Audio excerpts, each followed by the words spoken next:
So I feel dumb for even saying this because, first of all, let me say this, like, dude, like your music was like the background to like my high school years. Thank you. Like it was you, Pharrell, Kanye, Timbaland, the Heat Makers. Like that was y'all was it like back in the day. And so one of the things I do with my daughter is sometimes we'll like have fun we'll listen to a song, and then if we can find the original that they was sampled from, we'll go back and listen to it. Right. And so one of my favorite songs ever, and I'm mad that this was not a single, Second Coming, Joel Santana. That's one of my favorite beats ever, right? Thank you. And it didn't dawn on me where it came from until a couple of years ago. I was watching Dr. Sleep with my daughter. Right. And I'm like, where have I heard this from? Like, you know what I'm saying? It was bothering me. Actually, a classical piece from like the 1700s. So, really? But it was made famous, I think, within current pop culture because of its use in The Shining and Dr. Sleep. Yeah, definitely. Wow, so, like, that's dope. What's the process, right? Like when you hear a song like that, when you convert it, take a sample from it and turn it into a whole nother beat, like what's the process in that? There really is no singular process, and and I think Katty can attest to this too. When you're doing something creative, you're really just harnessing an idea. You're harnessing energy, right? Right. So like, and it all starts with inspiration. And the reason why I say there's no process is because that inspiration can come from anywhere, right? So, there are times when you're just walking down the street and for some reason somebody says something, you hear something outside and for whatever reason it inspires a melody. You see something outside and it inspires a melody. There's other times where you're purposely digging through the crates, and you find something that you like. And sometimes you don't even know what you want to use it for.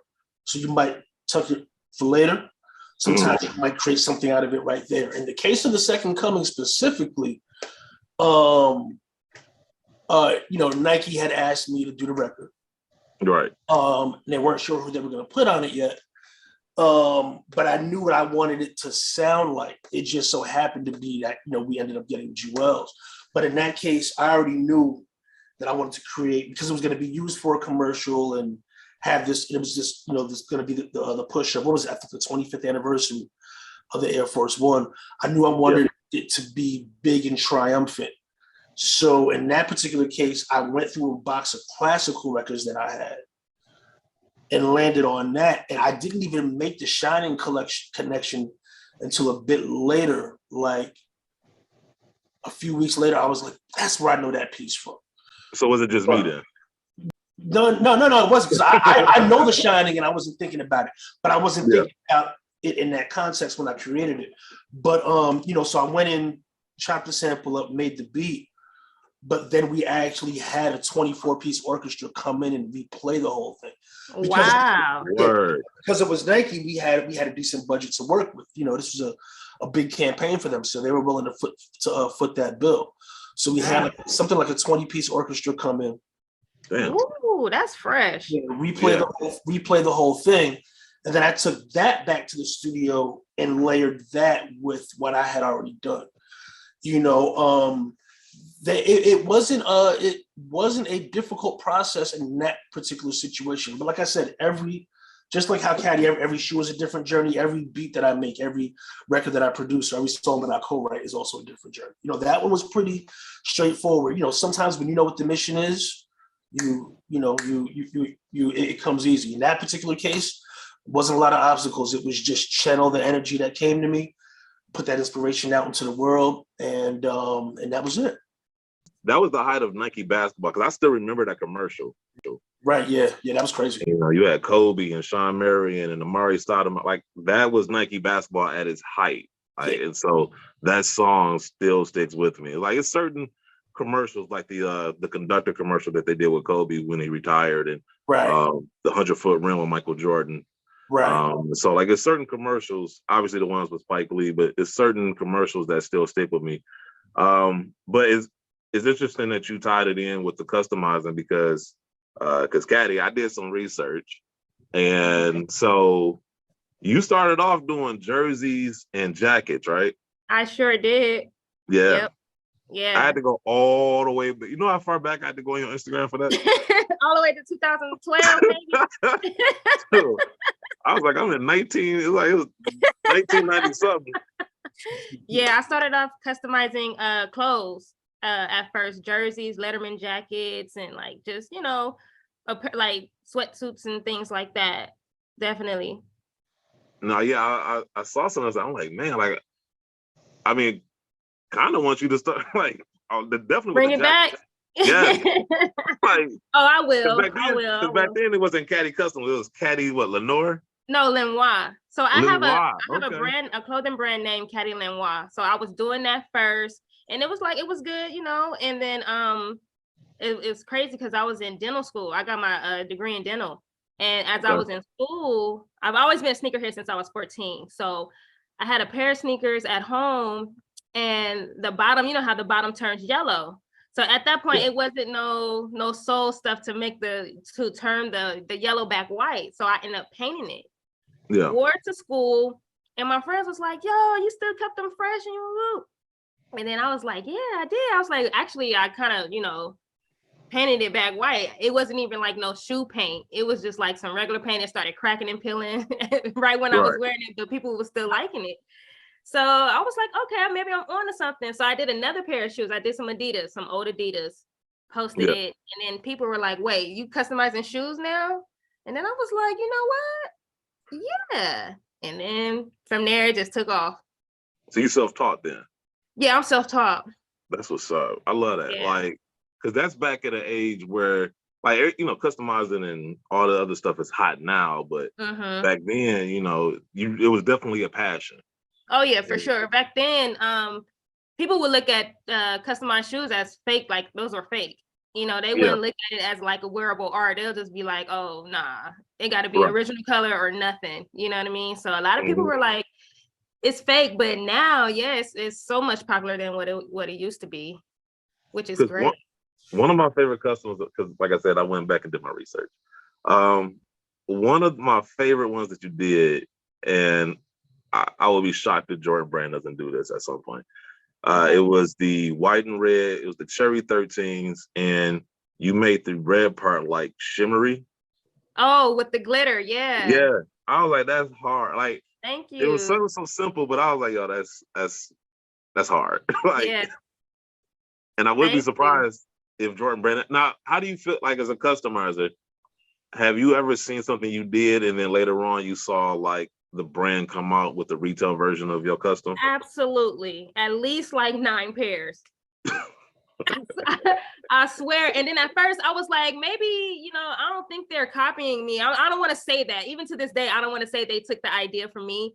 But like more and more shoes was coming out. And I'm like, yo, I did that about 2-3 years ago. The same exact design. Even the cherry red 11s, right?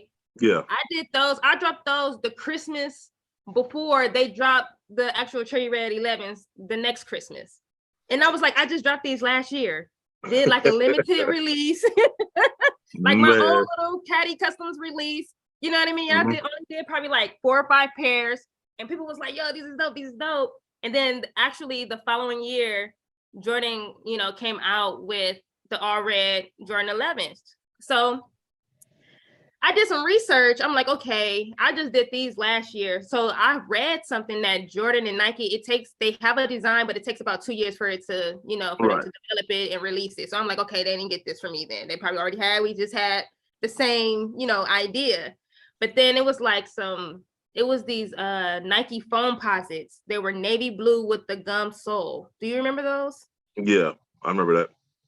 I did those. Same, the matte material, everything. I did those. 3 years later, boom, Nike come out with the same shoe. And I'm like, how? So here's the thing. It does take about 18 months to 2 years for a shoe to come out, but that's when they start from scratch. Right? Like, you know what I'm saying? When you're doing your homework and you're doing it on your own, it's going to take you a lot longer than if you copying somebody else's, right? Right. So, you know, I'm not saying they copied. I'm just putting it out there. Now, as a designer or as a creative, like, how do you feel about that when you see that? At first, honestly, at first it's like, oh, come on, they should give like the customizers a chance to, you know, have their own releases. They collab with a customizer, but at the same time, it's just like, it is what it is. You know what I mean? It's funny now too, because I have seen Jordans and even like other brands, like they release shoes that actually look customized, like with drips and like art on the shoes. Like Jordan released the shoe, I think it was a Jordan 1 mid. They were dope, and it had like I want to say it was like an ice cream. It had like the waffle cone in the design in the bag, and it had like ice cream drips. And I'm like, wow, that's crazy, because Jordan would never release a shoe to look like that. But now they're releasing shoes that look like customs. You know, like, you say what? You can't keep releasing the OG colorways. You know, at some point you got to come up with something new. And you know, and I feel like they're doing. Yeah, I mean, they're not dumb. I mean, they pay attention to what's going on out there. So, I do think they take inspiration from, you know, what you guys do. I'm definitely interested in the fact that, you know, especially you being a woman, and it's funny because when I first started like our podcast, it was just me and a bunch of dudes, and it didn't dawn on me initially about having like a female voice. And it's just, as a man, it's just some things just don't hit your radar, right? Like, and so once I became aware of like what it was like to be a woman in sneaker culture, I tried my best to like at least have a female voice on the show or advocate whenever a situation arose. Like I remember we was at Nike, and they were trying to figure out how to reach more women. And I remember it was like 15 of us. It was like 13 men and like 2 girls. And the 2 girls were actually from our show. And they were like, well, we're trying to reach more women. And every dude had something to say. They took up all the air in the room. We spent 20 minutes listening to their ideas. And I remember they noticed how quiet I was, which is rare. And they were like, so why are you so quiet? I'm like, I just find it interesting that you're trying to reach more women. And yet you have 2 women sitting there and nobody bothered to ask them. Wow. And so, so I'm always like conscious of like what it's like from a female's perspective, as far as especially doing what you're doing, because I mean, once again, when you talk about customizing, you think about the El Capis and so many different customizers. Now I'm trying to think of like names at the top of my head, but you think like of all El Cerrado. Yeah, no, not El Cerrado. Cerrado. Who else? I'm trying to think of a bunch of people. Stomping Ground Customs. I don't know. Do you know about those? You know about him? It sounds familiar. I can't put a face to the name. I meet too many people. That's so have you heard of Lemonhead? You heard of Lemonhead? Yes. Yep. So Lemonhead, which this is crazy. Lemonhead back in 2014. This is when I was, you know, going heavy with the customs. Yeah. And I came across his page and I was like, yo, this dude is nice. Like, this is before I even learned how to like change the patent leather, make it look, you know, patent leather again and all that stuff. Like, he was doing like really dope colorways that you wouldn't see, you know, in the store. Yeah. So I hit him up.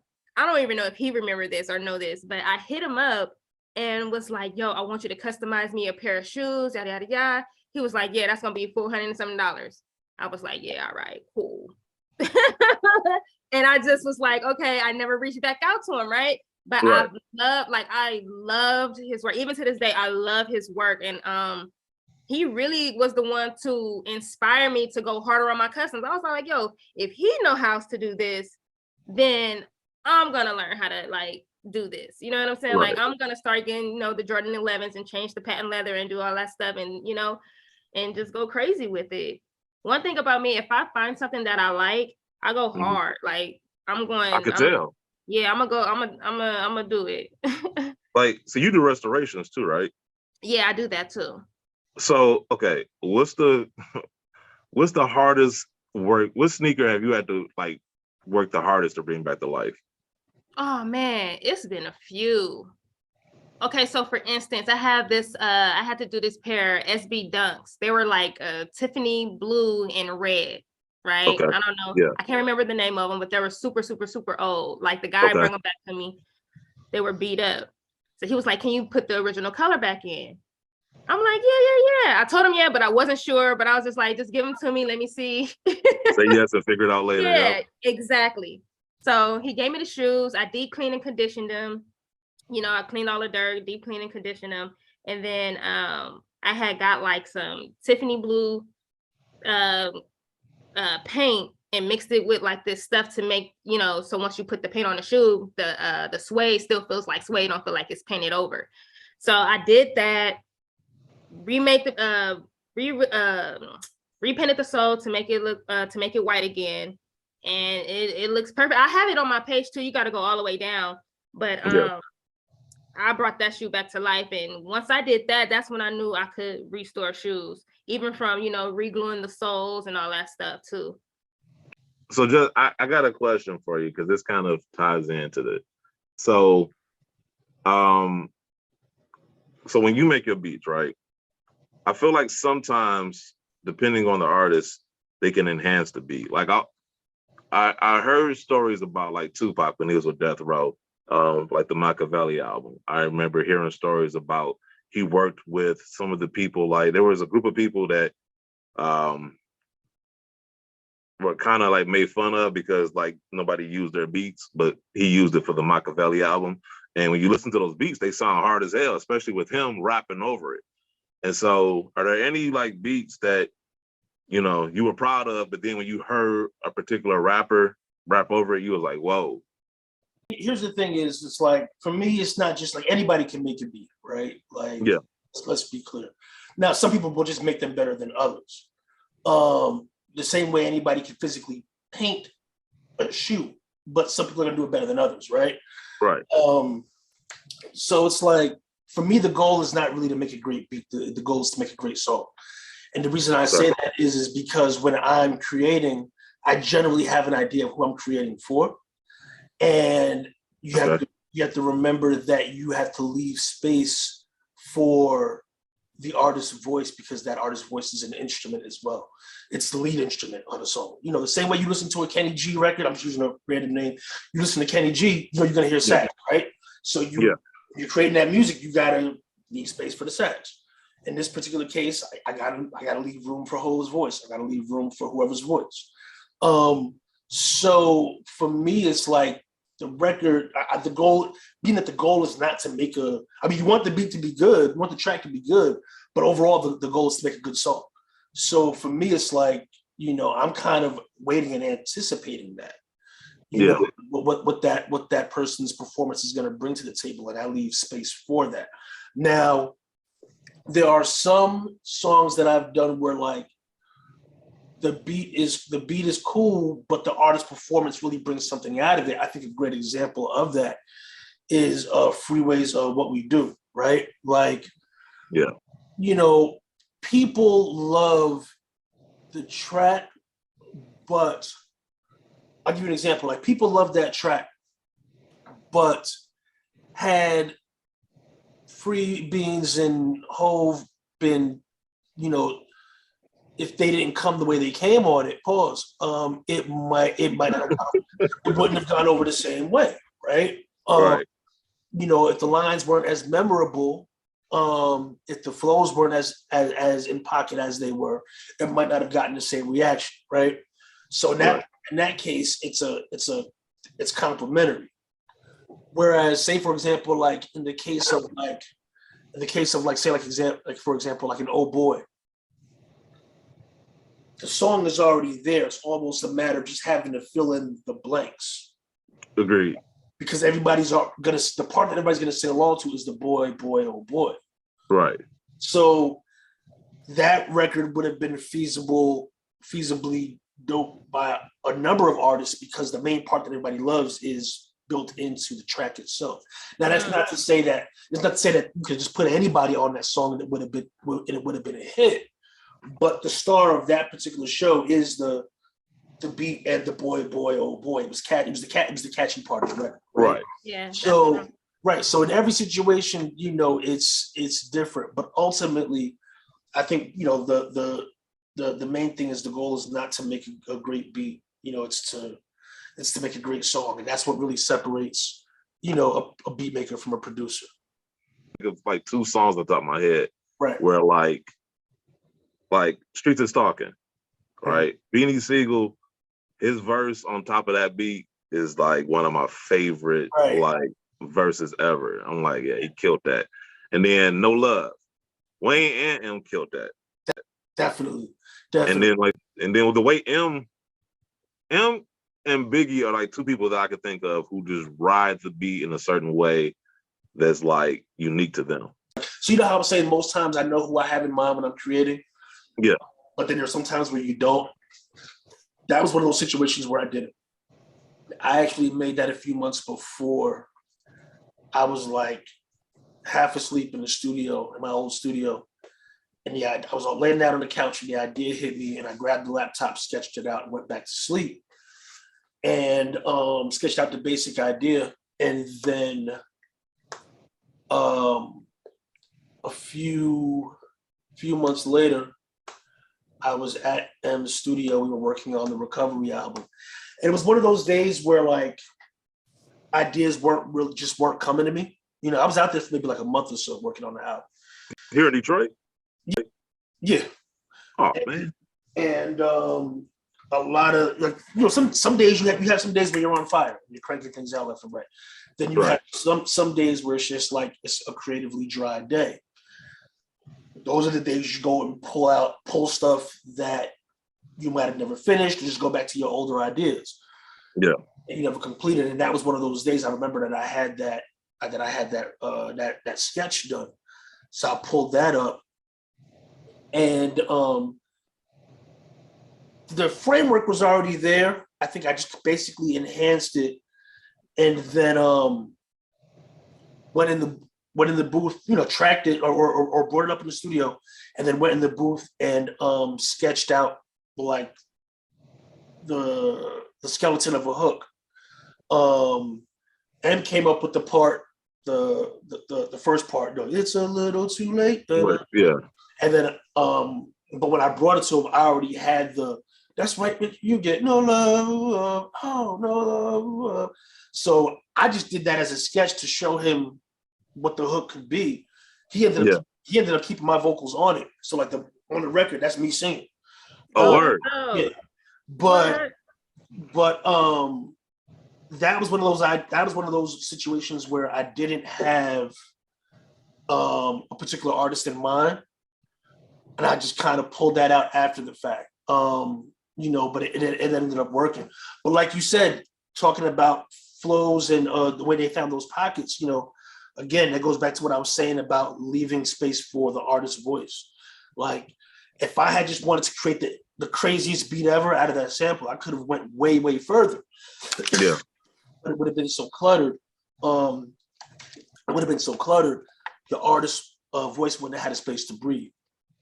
Taking it back to the shoes, you know, it's kind of the same thing. Like I appreciate something. Like I think I wore a pair or two on the show. Like I appreciate like a good like Dorian Becker Jordan, where it's like just the kids do everything but the kitchen sink at the shoe and slap it on, right? Which is great. And I love wild designs, you know, when done right, or sometimes even when they're not a little tasteful. Some like the Dorian Becker, like the 8s are kind of insane looking, but that's what I love about them. Right? Yeah. But then I also appreciate a nice, simple design, like that has a lot of thought to it, but isn't just necessarily everything thrown at it. Like Katty's shoe for LP, you know, it's one of the more understated. It doesn't mean it didn't take a lot of work, but it's when you look at the end result, it's one of the more understated designs that were produced for the show. Yeah. You know, but at its core, it's just a gray Air Force One white sole with nice meaningful pops of color here and there.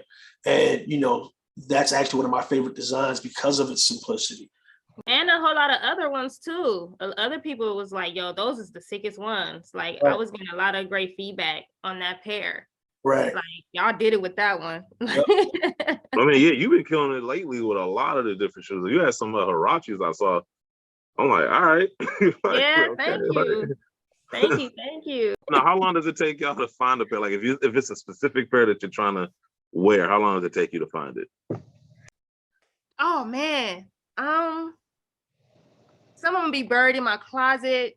As soon as you walk into my house, I have a wall full of shoes, and some of them got boxes. I got boxes next to the wall of shoes, and then some of them are in the boxes, and some of them are visible. So it don't take me long to find it. It just depends on if I really, really want to wear that shoe or not. Yeah, this is my living room, by the way. That's my living room too. My living room used to look before I had a house. That's exactly what my living room looked like. Like literally exactly what it looked like. For me it's relatively easy. Because I did what I did was the majority of my collection lives in the garage along 2 walls. Yeah. And one wall is all clear shoe shelving.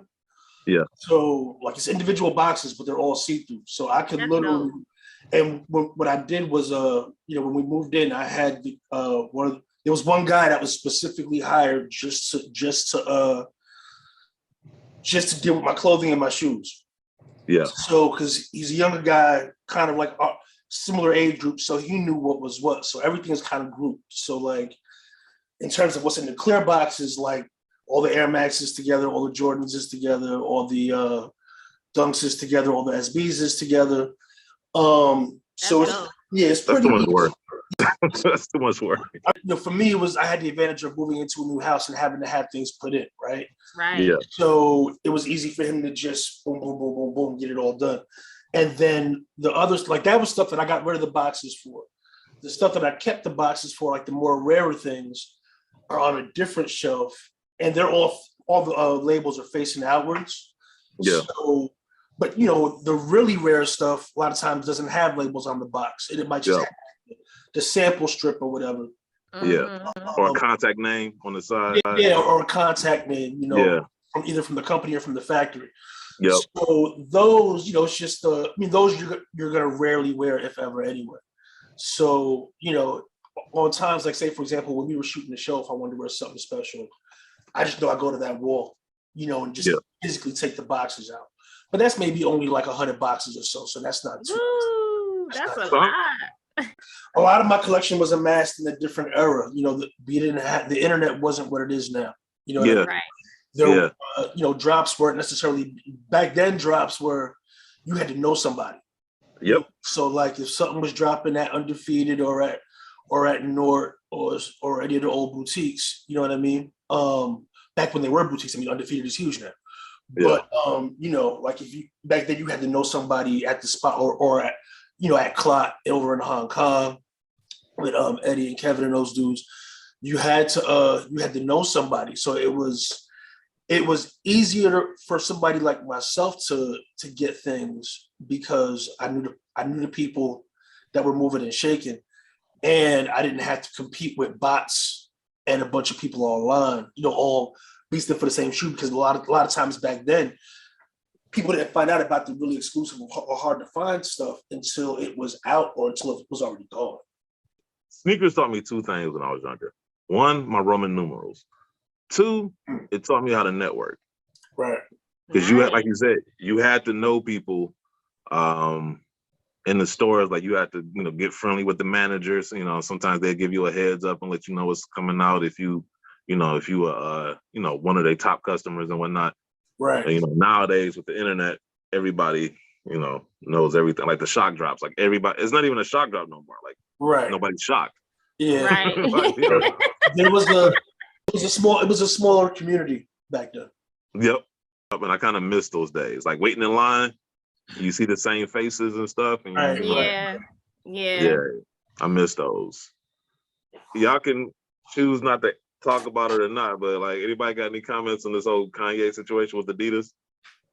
Man, honestly, I don't have anything to like say about it. I just feel like to me the whole situation is just crazy. I didn't know that he was saying crazy things at first. I just thought because he wanted to. I just thought I know he wanted to leave Adidas. I remember him saying he wanted to get dropped from Adidas months ago.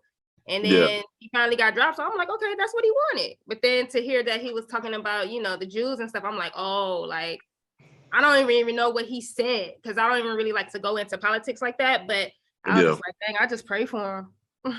No, yeah, I just, to me, like I said, like growing up, obviously Kanye, definitely made a lot of music that I grew up to and stuff. So like, it's just, to me, it's just an unfortunate situation. I think what happens is sometimes is that people get so big that they kind of, they're no longer tethered to the ground, right? And so, they kind of go off on the deep end sometimes, and sometimes you need to have those people around you to keep you grounded. Absolutely. And so it's, to me, it's just an unfortunate thing, because I think, I do think he's a musical genius, and I think that it's just sad to see how so much good could be undone with a few bad moves. And so it's just like, I hope, that he's able to get himself together. Because I not to get deep, but it's just, as a Black man in America, like, the last thing I'm gonna do is broad brush another minority group, right? Because I know how hard we got it. So it's like, and I think sometimes we do this like competition, like who's had it harder. You know what I'm saying? It's like, we've all had it hard, you know what I'm saying? Right. It's like, so it's like, why make it harder for each other? Like, it's just, and that's what I refuse to do. Like, I refuse to talk down on any other group that has had it hard in this country or in this world. And so I think, and what kills me is I just wish people did a better job of articulating points. There's points that could be made if you just articulated it the right way. Absolutely. And I think right now we just live in this generation of hot takes, and that's how people talk. They talk in Twitter captions. Right. And there's no more nuance and context to conversations. People talking clickbait now, and that's, to be honest, like, with the exception of stuff for the show, and even then I have to be a little selective. It's part of the reason why I don't really do much press anymore, because what I got taught, like, context matters, right? So when people, I can sit down and have, an hour-long conversation with, whatever journalist or, or outlet, and the for that hour-long conversation with plenty of context and insight gets boiled down to one soundbite that they use to piece, or like as the byline or the headline for the piece. It changes the lens through which the reader will read it or the listener will listen to it, right? Right. So like, you could say one thing that within context is not inflammatory or negative at all, but without anything before it or after it, just that line itself, can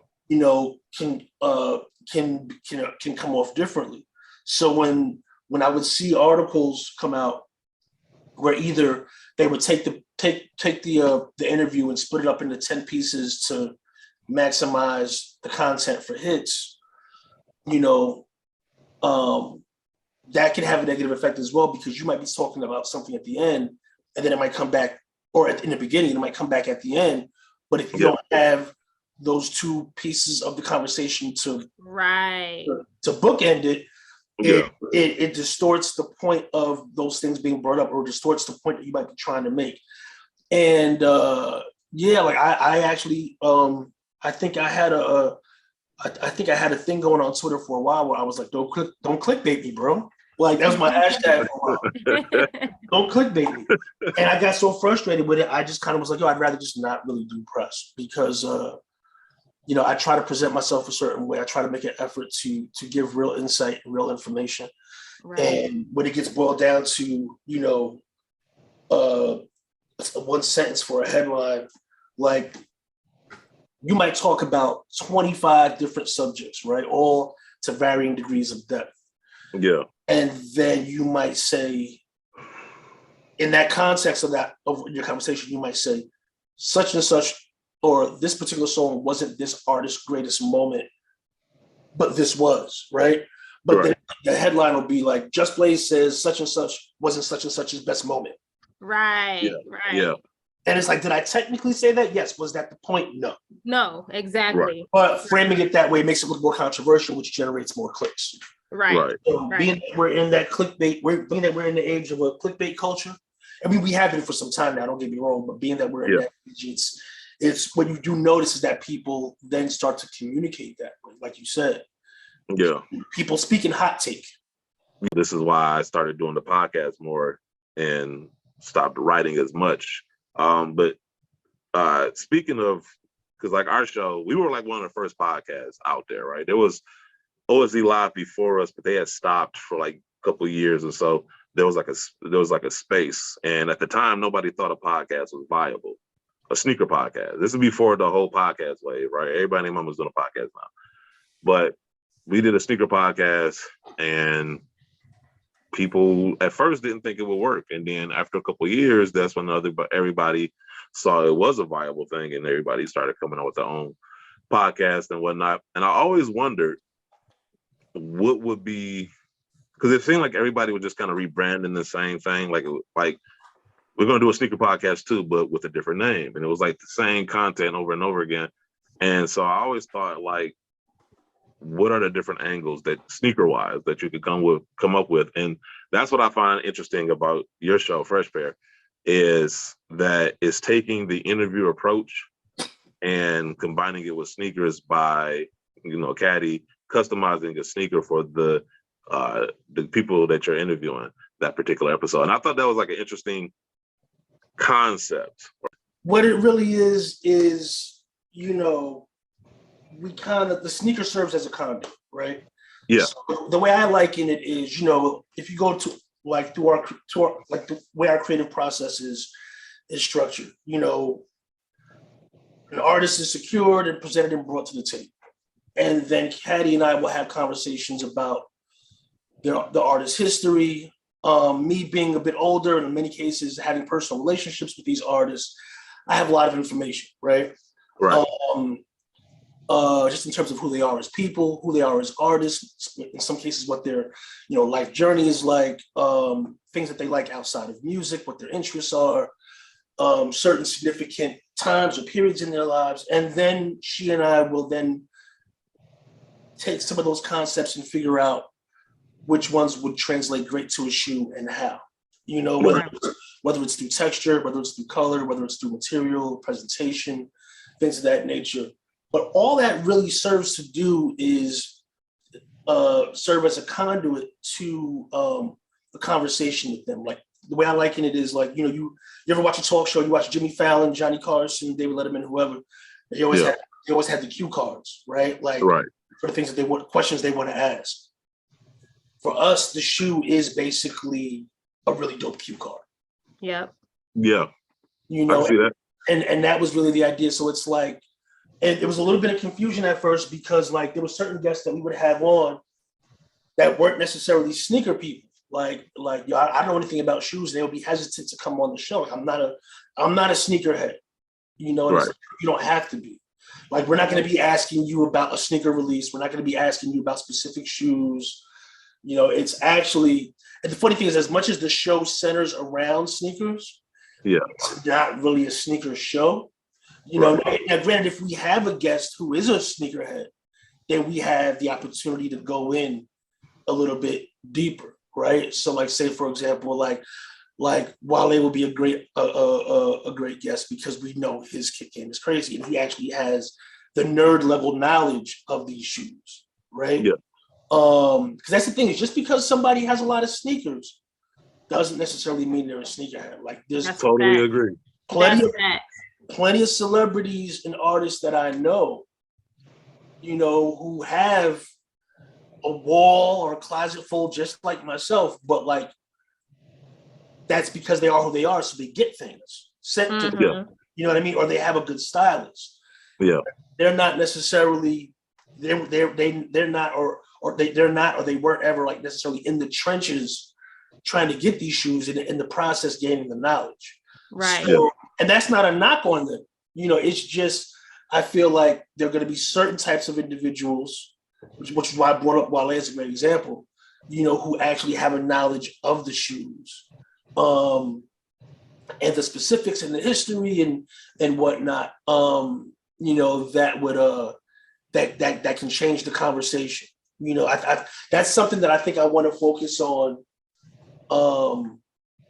You know, moving into future episodes is I'd like to have a couple of episodes with artists who are noted actual sneakerheads, Right. as opposed to folks who have dope shoes. This is why I don't watch sneaker shopping, because I don't want to watch rich people go shopping.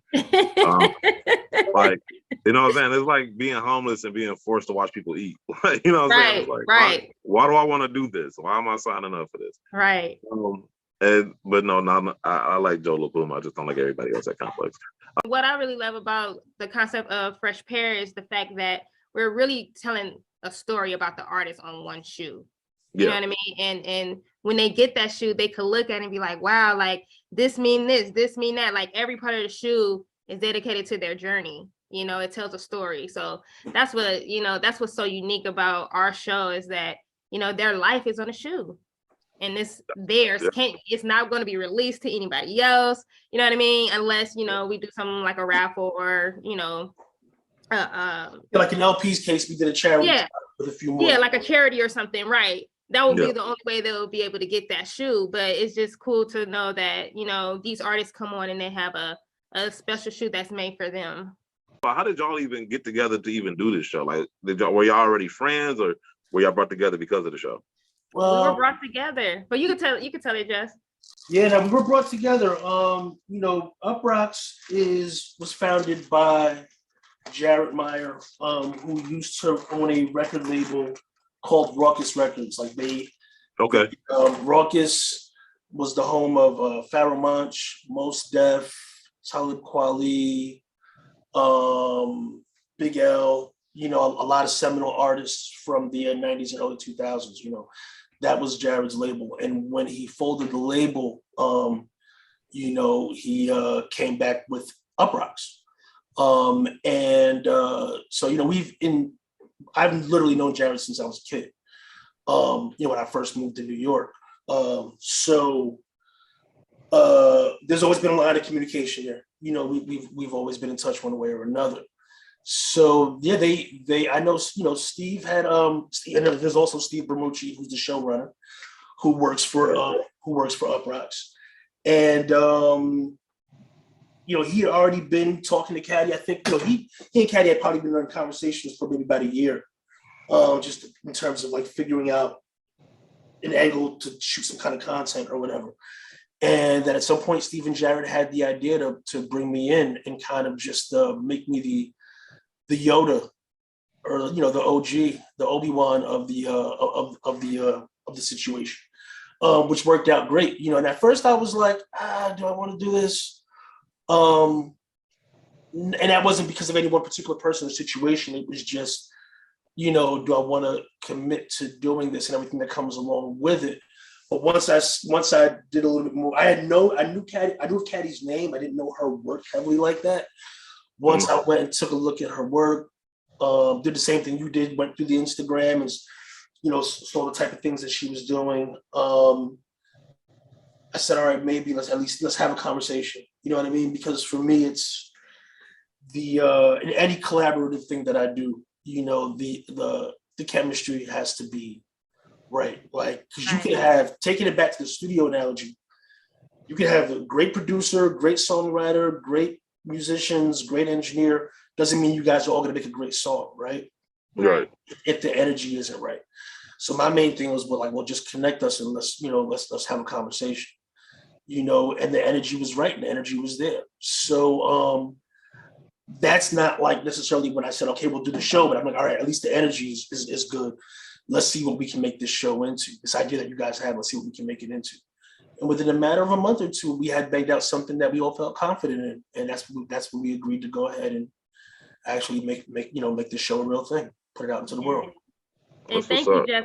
It's been a pleasure working with you too. Like, this whole process was amazing. Likewise. You know, when you watch the show, you really see it. Like, you know, Katty's really, like, in a lot of ways the glue and the life of the show, because I'm not the most animated person, right? So like, I'm kind of more just even keel, but then she'll be the one that just takes the energy up to 10, whether it's through her laugh or a random ad lib or a random quip that she says that just changes the direction of the conversation. But it's always for the good, it's always for the positive, and it just brings a really nice, really good fresh energy to the show for sure. I think we're a great team because he know more about hip hop. You know, I like hip hop, but he's hip hop and he's sneakers. Like he's a sneakerhead and he's hip hop. You know, right. So just having him as a co-host along with me, that's pure bliss. You know. No, I mean you could tell like watching the show. Like that's what I'm saying. Like it's like I'm not really keen on much sneaker content because it's all like the same to me. But like this one actually like piqued my interest. So I'm like, okay, they found a different angle. You said y'all were a great team. Speaking of great teams, Rutgers plays Michigan this weekend. And so I just wanted to point that out. Y'all 4-4. You know, so we undefeated. So every year Rutgers tries to reach out to get me to like pop up at one of the games and DJ. Yeah. I guess somebody in their sports department found out that I went there.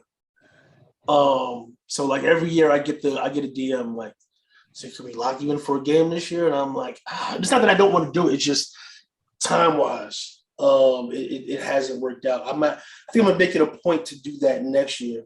I think I'm gonna also make it a point to get my honorary degree from it. That'd be dope. Yeah, because I went for 3 years and then the music thing happened, so I never went back and finished my last year and a half-ish of classes. But I found out that I meet the requirements to get that honorary doctorate or honorary whatever. So real quick, I just thought about it. Part of my research. You were in a movie with Kel Mitchell. Oh my God! Yes. What? I told you I went deep into this again. I was. Wow. I told you. This is the first time hearing this. I know. Wow, that was back in She is not my sister, right? Huh? She is my sister. Yeah, she is not my sister. Yeah. Well, that sounds like a Tyler Perry movie. Yeah, I had met Kel. I was working at this shop. It was this shop that the guy who actually introduced me to custom sneakers, he had a shop on Melrose. So I started to work there, and he would allow me to use his shop as if it was my own. So I was putting my custom clothes in there, you know, some shoes, but not really. I wasn't really customizing heavy back then. But Kel came into the shop. He knew Kel, and he was like, yo, this is my homegirl. She just started working here. She do dope clothing, this and this and this and that. So since my stuff had a big K on it, you know, Kel, he liked that. He was like, yo, I want you to start customizing my clothes. So I was like, okay, cool. So I started customizing his clothes. He had like a dance show too. I don't know if you remember. I think it was called Dance. I don't want to say Dance 360. I don't know if that was the name of it, but it was somewhere he had a dance show. It was like a YouTube show though. And okay. Well, it would only air on YouTube. So I was doing the clothes for that. And then he asked me like, yo, I'm doing a movie. Could you do the wardrobe and possibly be in it? I was like, absolutely. Like, why not? So that was like really my first, like, wow, I'm doing something. I think I was probably like 22, 23 years old. I was young.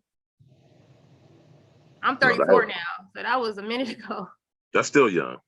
Oh, thank you. And I'm only saying that because I'm 38 and I'm trying to convince myself. Yeah, you're young too. Yeah. No, I'm not. Yeah, you are. When you wake up and listen, when you can wake up and throw your back out for just getting up the bed, you're not young no more. You're done. It's downhill from there. You know what? The key to that is to stretch every day. This is true. Just stretch, and you wouldn't feel like that. I ain't got time. I ain't got time for that. I appreciate the time though, man. I definitely, like I said, I'm glad I was able to connect, and hopefully we'll be able to connect again in the future. Absolutely. So, appreciate thank you for having us. Thank you. All right. Peace, y'all. Bye.